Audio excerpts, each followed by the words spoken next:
Abdelhafid Al-Haem, conseiller du président algérien chargé des relations extérieures, a adressé un rapport choc à Abdelmadjid Tebboune sur les développements du dossier du Sahara marocain. Selon des extraits divulgués du rapport susmentionné, le conseiller de Tebboune a reconnu l'échec de la politique des généraux algériens dans leur approche du dossier du Sahara marocain, lorsqu'il a déclaré: avec grand regret, tous les rapports du secrétaire général de les résolutions des Nations Unies et du Conseil de sécurité de ces dernières années sont totalement dénués de tout indice. Car l'option référendaire en échange de la proposition marocaine d'autonomie reçue des dizaines de fois, la qualifiant de sérieuse et crédible, et qu'elle constitue une base fiable pour un règlement politique pratique, réaliste et convenu. Le rapport a également reconnu la faiblesse de la position algérienne sur le plan international, soulignant le succès du Maroc à attirer plusieurs consulats qui ont été ouverts dans les provinces du sud du royaume, où il a déclaré, le rapport: c'est ce qui a fait que la position de l'Algérie sur la question très faible au niveau international, et nous avons confirmé cette faiblesse.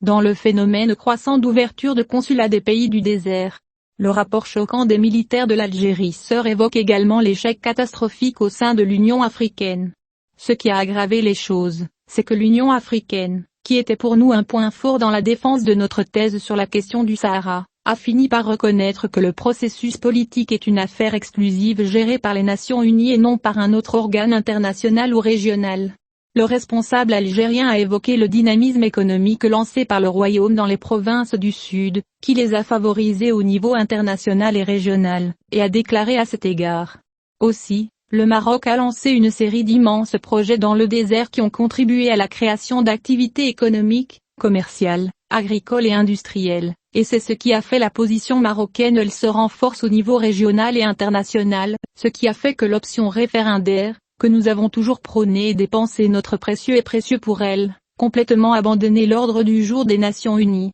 D'autre part, le rapport algérien évoquait la reconnaissance américaine de la marocanité du Sahara, qu'il considérait comme un coup porté au régime algérien au pouvoir. Aussi, la reconnaissance américaine de la souveraineté du Maroc sur le Sahara, une décision institutionnelle liée aux intérêts des États-Unis d'Amérique dans la région, a porté un coup dur à l'Algérie, et nous avons essayé par l'intermédiaire de nos amis à Washington, des pressions sont exercées par tous les moyens afin de geler la reconnaissance, mais toutes nos tentatives ont échoué en conséquence de la présence d'un lobby juif très puissant, représenté par des juifs marocains largement présents au sein de la Commission américano-israélienne des affaires publiques, connue sous le nom d'EIPAC, influente dans l'orientation des campagnes électorales et proche des centres de décision américains. Faisons en sorte que le retrait américain de sa décision sur la question du Sahara soit devenu l'un des 7e impossibles. Le rapport évoquait la nouvelle position espagnole en faveur de la proposition marocaine, la qualifiant de surprenante,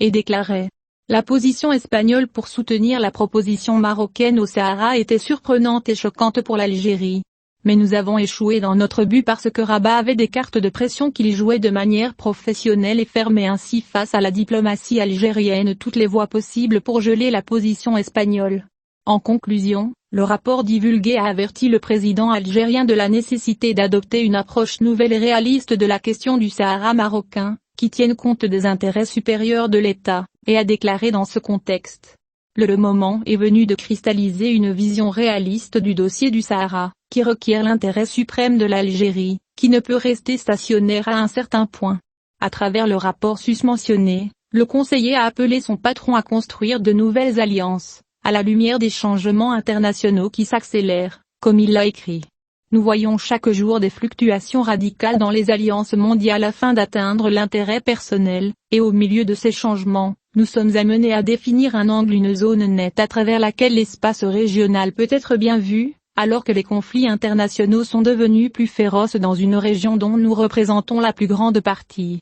et il est nécessaire de trouver un bloc qui nous protège et nous protège.